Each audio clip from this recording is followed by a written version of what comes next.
authors, I'm Joanne Morrell, children's and young adult fiction writer and author of short non-fiction for authors. Thanks for joining me for the Hybrid Author podcast, sharing interviews from industry professionals to help you forge a career as a hybrid author, both independently and traditionally publishing your books. You can get the show notes for each episode and sign up for your free author pass over at the Hybrid Author website to discover your writing process, get tips on how to publish productively, and get comfortable promoting your books at www.hybridauthor.com.au. Let's crack on with the episode.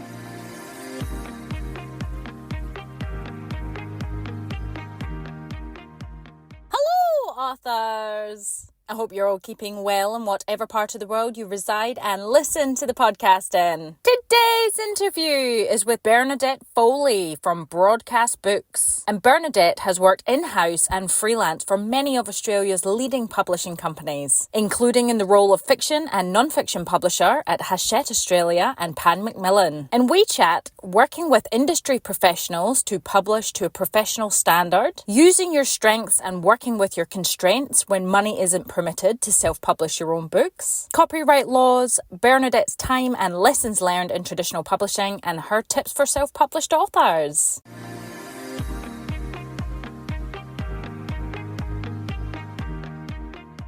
So on my author adventure this week, I have been busy putting together the slides for my presentation, my talk, which is happening next Thursday, the 7th of March. At Australand Library. Yeah, it's kind of creeped up quick.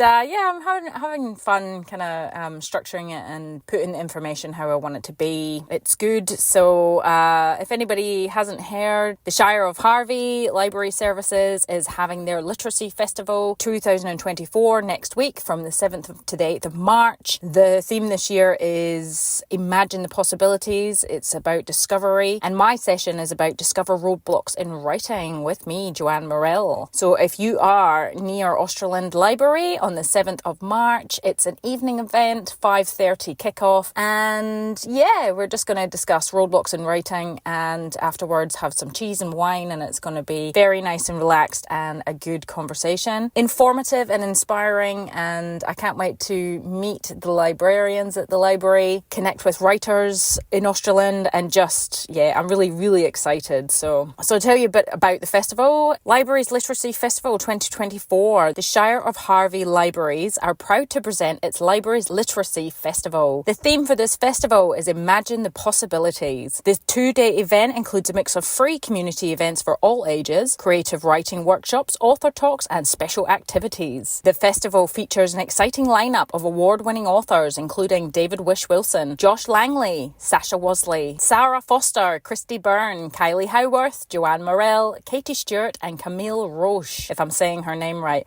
So I'm absolutely thrilled to be included in this lineup. That's some outstanding WA talent there, and I know a fair few of them, but it's very, very proud to be included in this. So you can visit the library's webpage to download the Literacy Festival program or pick up a hard copy from Australand or Harvey Library. So my session, for anybody who is attending, it says my books will be available for purchase and signing on the day. Yeah, that obviously all authors themselves handle the book selling. It does say on there, please bring cash. There's no EFTPOS facilities are available, but I actually have a Square reader, so I'll be bringing that.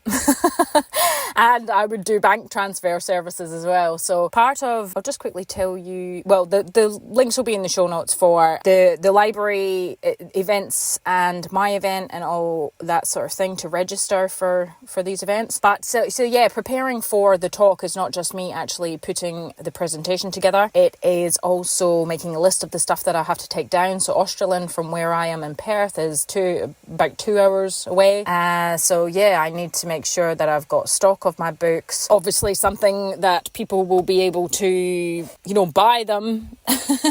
So like I said, the e-reader, I was going to bring cash as well, like change to be given out too if people have just got cash. And I've been at an author talk before where the person's Square reader doesn't work and they've just done bank transfer right there and then. And specific leads for my computer to hook up to their TV for the presentation and the slides. Just thinking of aspects and avenues of things that that every sort of scenario that could go wrong and just being prepared for it in the technical side. In the actual presentation side, there will be a little bit of reflection in my talk, but really it's up to the person if they want to. It's not going to be something that where it's shared. It's just for that person to touch on and ponder about the things that we're talking about. So things like having writing material available to people who haven't necessarily got their mobile phones with them, that they can do notes, or even if the person just wants to sit and have a think. Those are the options. Just really excited. I just am. It's going to be really good. So looking forward to sharing how that experience went with you next week. I have also been working on my young adult fiction.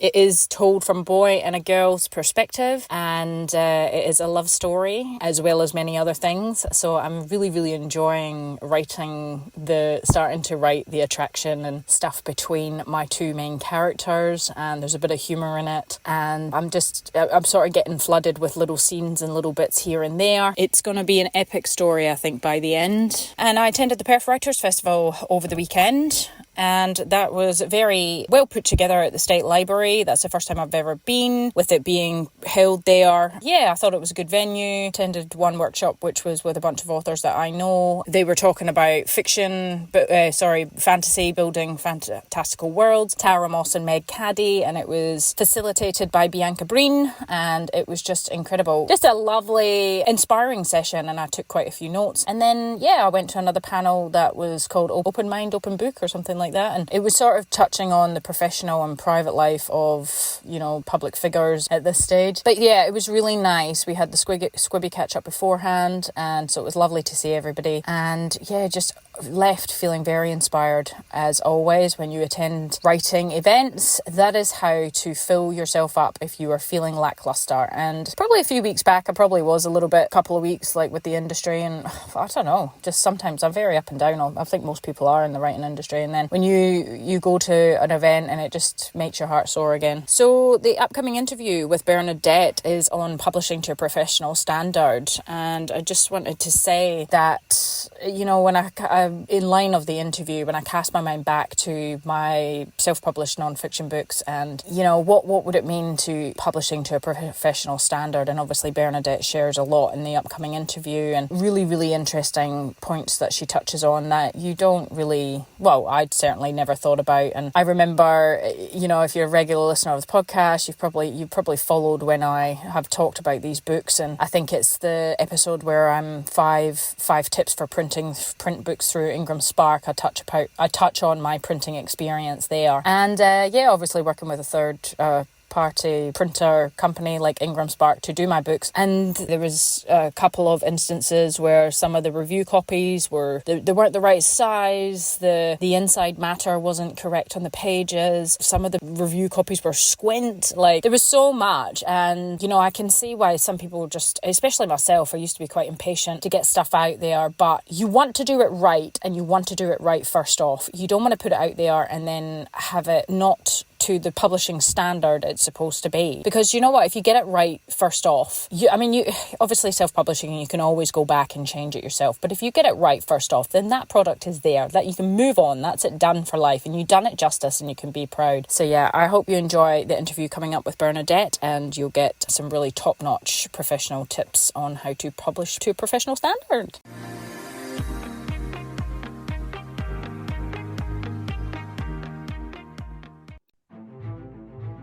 Thorn Creative, where beautiful websites for authors are brought to life.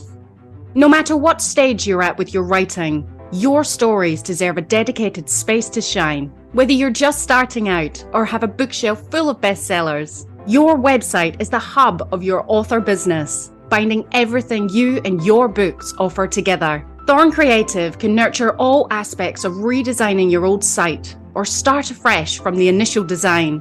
They can provide ongoing hosting and maintenance to marketing your books online, saving you time, money, and stress trying to wrangle your site yourself. An author website built by Thorn Creative can easily direct readers to your favorite retailers, your publisher, or simply set you up to sell to them direct. The options are endless. Thorn Creative have worked with many authors across all genres and know what goes into good, functional working author websites to sell books. Head on over to thorncreative.com.au/websites for authors to read author and publisher testimonials and to see what they offer and some of the sites they've created.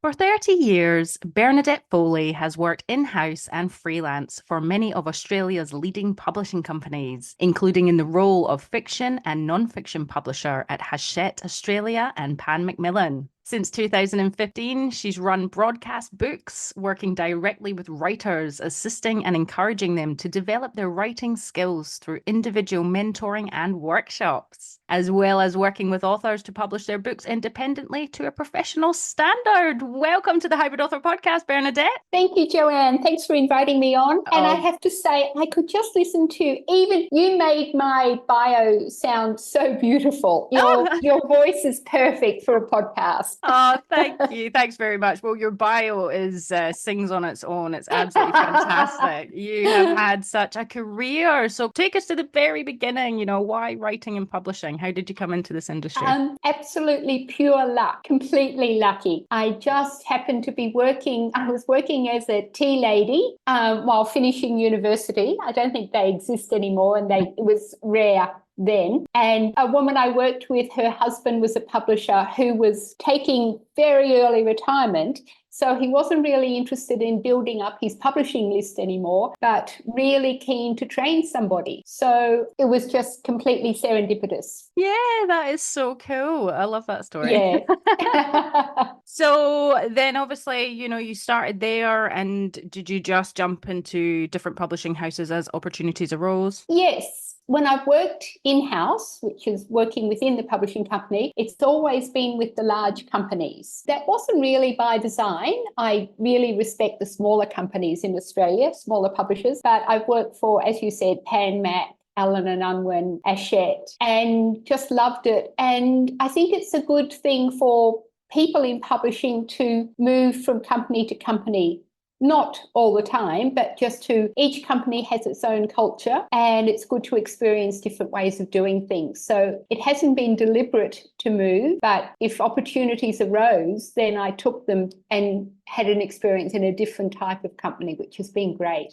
Yeah, that's amazing. And I connect with that from a writer's level over the years, submitting my work to traditional publishing houses and realizing through critiques and feedback that no publisher is going to publish my work the same. That kind of clicked for me quite early on. So yeah, that's good to get a wide variety of learning from the different houses. What was the thought process behind, hang on, I'm going to jump ship now and start my own business and broadcast books and work with authors directly? So I had been at Hachette, which is one of the largest publishers in Australia and also one of the largest in the world. I had been with Hachette for around 11 years. So I could have had long service leave, but I was told I couldn't take long service leave, which was a little bit odd, but or not in one block. And I love publishing. It's what I've always done, but it's very singular. You can almost predict what people are going to think, what your colleagues are going to think, almost who they're going to vote for. So I thought it's time to jump out of publishing for a minute and see not the world, but see my local area. So at the end of 2014, I had the economic security of the long service leave money, and I worked for a not-for-profit for 12 months, helping long-term unemployed people. And that was a revelation. I didn't realise that people in the centre of Sydney were doing it so tough. So I think that was a really important shift for me. At the end of 12 months, I could have stayed, but I really wanted to get back into books, and I had ideas about what I wanted to do. So that's when I set up Broadcast Books. So as you said, Joanne, in my business, I work really closely with authors, which is what I did as a publisher, but I can work to help teach authors, help teach editors, and also help authors to publish independently, which I really enjoy. No, that's amazing. And we're going to hear more about what you do with broadcast books as well. But I'll just pedal Mm, back from what you said with the traditional publishing houses, how you obviously worked for some of the big five and mm. because they're very different. Can you tell us, what were some of the important lessons you learned working for the individual traditional publishing houses? Yes, what I loved about working for them is you have lots of different teams. So you have publicity, marketing, sales, publishing and editorial, of course, finance. It's such a fantastic machine. So when it's working well and all those departments are working to make a book sell, there's nothing more exciting. When you as the publisher have a manuscript or even a concept from an author that you're excited about, and on those occasions when you take it to a meeting, publishing meeting, and everybody shares your excitement, there's really it's the most dynamic way of working. The flip side is sometimes you feel that you can put forward new ideas about doing things, and publishing is traditional, and sometimes that's for really good reasons. But sometimes I felt that, let's try something different. And some colleagues would say yes, and others would just say, no, no, no, let's stay focused on what we've always done. So that's the two aspects of publishing in the big houses. But certainly when it is working, it's really singing. Yeah. Do you think the big traditional publishing houses, from what you've said there, do you think that they're open to kind of, as you were saying, some people are on board for new ways of doing things, but others not so much? Does everybody have to agree across the board? They do. They do have to agree. And there's good sides and bad sides to that. It's really important for authors to know if they're submitting a manuscript to a big company, it's never accepted or turned down by one person. In the big companies, decisions are made by lots and lots of people. And I think that is a good thing because no one can take the kudos personally on behalf of an author, and nor can they take the blame if something doesn't sell. But going back to your question, it has to be maybe not unanimous, but there has to be the support from most people to try something new, and you have to get past certain gatekeepers along the way. But what I should say in defense of traditional publishers is it's a very unusual business model. If you were to talk to someone from someone senior up in a different type of company, in a different industry, they'd say, how do you make any money? So the profit levels in general are quite low, and then you get bestsellers that keep the lights on, if you like. So that's why there's some hesitancy for trying new things because there's not a lot of fat. Yeah, fair enough. And as you're speaking there, it's funny, I've never actually considered, not rejection, I suppose, from a publishing perspective, because obviously as writers, we put our work in and if we get rejected, that's it. But for yourselves taking work, as you speak about it, passionately excited about an author's idea or concept or work, and you're taking it to these acquisitions, then for it to not go any further or shut down, how does that affect the publisher? I hadn't even thought of that. You're getting rejected as well. It is devastating. It's worse for the author, but it is so bad for the publisher, for the individual publisher. You put so much into it. You see how you could work with the author, you could see even how you could help them build their careers, and you can't take it further. But, I really want to say that authors being rejected, I know this is hard, but I say to authors, you have 24 hours, maybe 48 hours to wallow and be really upset. After that, please bounce back again, because unless you're in that acquisitions meeting, you don't know what all the factors were that led to a decision to reject your work or to take it on.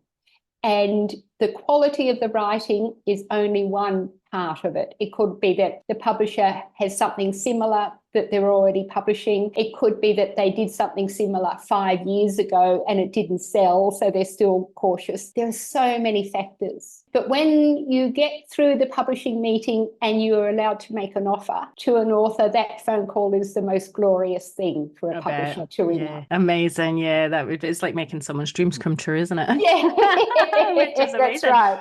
So obviously this is the Hybrid Author podcast, so we do talk about all means of publishing as well. Yes. And the books that come out of the traditional publishing houses are fantastic. They're beautiful. They're up to obviously industry standard. Hmm. And there's a lot of self-publishing tools out there now that can make really fantastic books as well. But Hmm. in your opinion, when it comes to book publishing, what's considered as the industry standard, for professional books? What, what would you say? Yes. Well, starting answering that from the end and working backwards, my practice is you should not be able to tell the difference between a self-published book and one published by one of the big five. So that means even though it's costly, perhaps you need a professionally designed cover by a book designer. You need professionally designed and typeset text. The book has to be edited professionally, proofread. Every stage you have to make it your business as an independent author to get to work with professionals, and then you'll get a professional standard book. That's so important. Yeah, absolutely, for sure. Because you can tell, like, I spoke recently on the podcast that I ordered a book. It was off Amazon, and I have to say the cover was so professional, and that really took me in, and it annoyed me because I was choosing between that book and a different one for my daughter for Christmas, and it was a cooking book. So, I mean, you do expect these cookbooks. I'm not saying they always have to be big or whatever, but you certainly expect beautiful pictures of the food. And when it arrived, it was a tiny, small book, and I pulled it out, and I knew straight away. I knew it had been self-published right away. I self-published myself. I just knew with the size and the whatnot. But when I opened it, it was all kind of faded pictures, black and white, and the cover was so, it's such. And I went back and read the reviews, and if I had read the reviews, people had already pointed this out, so it was definitely a lesson learned. So, yeah, I know. That's so disappointing. It was.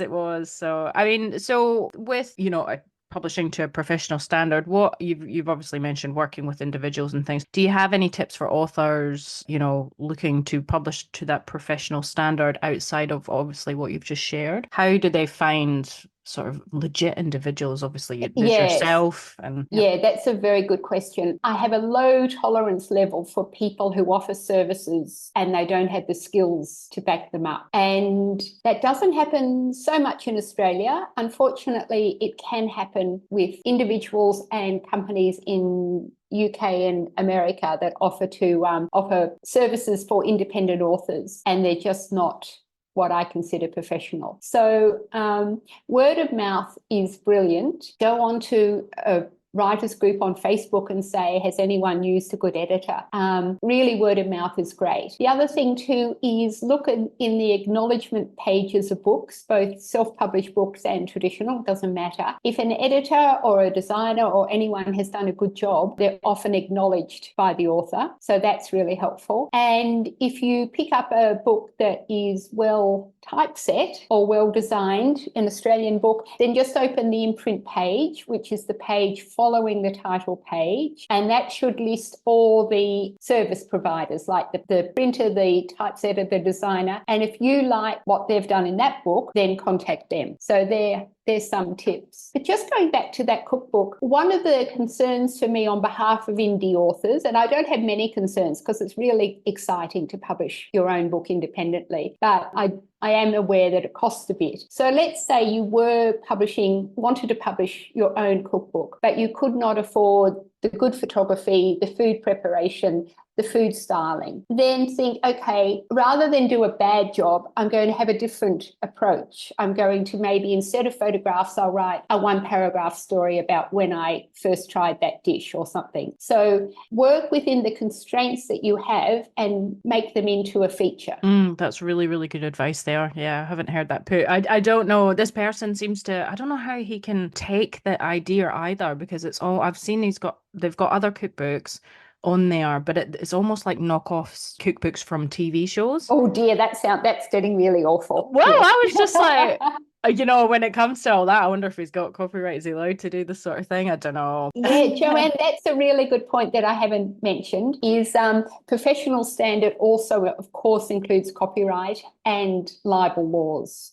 So for indie authors, don't think that because your book might only, you might not want your book to go out widely, but you're publishing it. And even if you produce only 10 copies, you have published that book. And so it has to comply with copyright laws in Australia and with libel laws. So never underestimate those. Yeah, it's a big undertaking, really. I think publishing to a professional standard, if you want to do that, as you said, you've got to keep up with the big traditional houses or just traditional publishing standard. And that is going through the steps of work, how they do it, working with all professionals along the way and meeting the guidelines and the criteria and things. So no, that's all fabulous advice there. So no, please tell us, about broadcast books and the services you offer, and, how do you guys encourage authors to distribute their work, after they've gone through all these steps of publishing professionally? Yes, thanks, Joanne.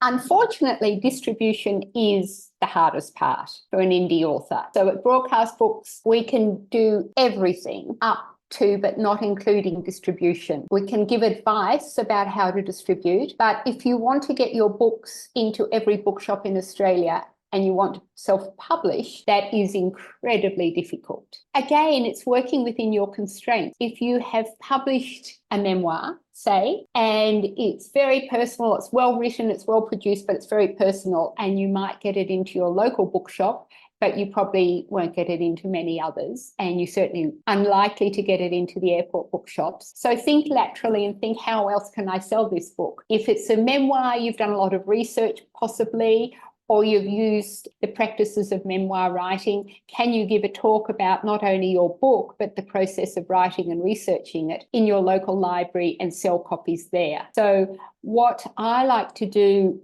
really early in the process with working with an indie author is to sit down with them or have a Zoom call with them and say, okay, let's say the book is finished. How are you going to make sure that the book does not sit in your garage or your spare room? Let's plot that out now and think really laterally about all the contacts you have, any talks you plan to give, any talks that maybe you had never thought about giving. How are you going to move it beyond relying on bookshop? And also, how are you going to set up a pre-sale campaign? I think it's exciting. Some people hate the idea, but if you present it to people and really talk through it, they can see that, okay, that is exactly what I'm going to have to do. And I do try to encourage people to find a way to enjoy the process, because it's going to be rare that you're going to make a fortune out of it. So I would hope that your outcome makes you happy and proud of what you've done. So think about how you can and get the book out yourself. And there's certainly ways. Yeah, no, I love that. I think that can get lost, can't it? Like thinking about the joy of it, because people get stuck on, and I'm one of those people as well sometimes. You feel like you have to either be doing what everybody else is doing, and if you're uncomfortable, then you think about that fear or that so it almost sort of stops you from putting yourself out there to sell the books. But if you can approach it creatively and think about the benefits, that's what I forget. And recently having to tell myself, you not think about all the worries and the fears that come with putting your work out there, but on the other side of it, like, why are you doing this? You're doing this because you've got good information to share. It's going to benefit someone else. It's going to help, enrich their lives or whatnot. So no, that's really sound advice. So what are some of the other things that Broadcast Books do? Do you help indie authors create the books as well? You do manuscript assessments? I usually, rather than manuscript assessments, I do structural edits. So they're similar but a little different. So structural edits are the first stage in the editing process. They're looking at the big picture of a manuscript. So identifying what's working and what's not working so that the author knows how to take the manuscript to the next level. I often also work with people before they have written much at all. So a lot of authors, both traditionally published and indie, might not be able to write very well, which surprises some people, but they have brilliant ideas or they have brilliant experiences that are unique to them. And so together we find a way to turn those experiences or that knowledge into a book. And I really love that. It's sitting down and brainstorming structure, what will go into the book, what won't go into the book, what format the book will be, what the aims are for the author, all of those sort of things, which is, you do need somebody else to brainstorm with. And so that's a big part of my job, which I I find really satisfying. Yeah, that's exciting to be helping someone, spitball ideas and then create something from scratch. That's really cool, and using all Yeah. your expertise. So fantastic. Well, honestly, Bernadette, you've shared so much, and you can tell that you've got an absolute joy and passion for what you do, and encourage everybody to go and check out Broadcast Books. Can you share with our listeners where they can discover everything that you do Yes. offline? Yes. Well, Joanne, I would love to say it's everything. My website, like nearly everyone I know, my website needs a little bit of updating. But please go and visit www.broadcast, BROADCAST books, BOOKS.com.au. And you can find out about the services I offer, writing workshops, and about my experience. And also on the homepage, it shows some of the books that we've worked on with indie authors over the last couple of years. Fantastic. And is it yourself? Have you got a team going, or? I am Broadcast Books, but I have definitely got a team. So I work with a small number of book designers, a small number of very good editors. I have an editor, a trainee editor who comes in and works with me in my beautiful Sydney office. Mm-hmm. And I use a proofreading firm called Pudding Burn, who are excellent. So like what I said earlier, Joanne, for people to find professionals, that's what I do too. So I'm just lucky that I have a network that I can draw on. But right. I don't, it's very small because that's deliberate. It's got to be people that I admire their work. I know that they won't let me down, not meeting a schedule or something. So they're people I respect. No, fantastic. And you would know with so much experience in the business. So that's amazing that you've utilized it and put it into something so helpful for us authors. So fantastic. Well, thank you so much, Bernadette, for your expertise and your time. That was fantastic. Thank you, Joanne, and good luck, everyone. Keep writing, but also keep reading. Very important. Yes, it is, yeah. Okay, thanks, Joanne. Bye.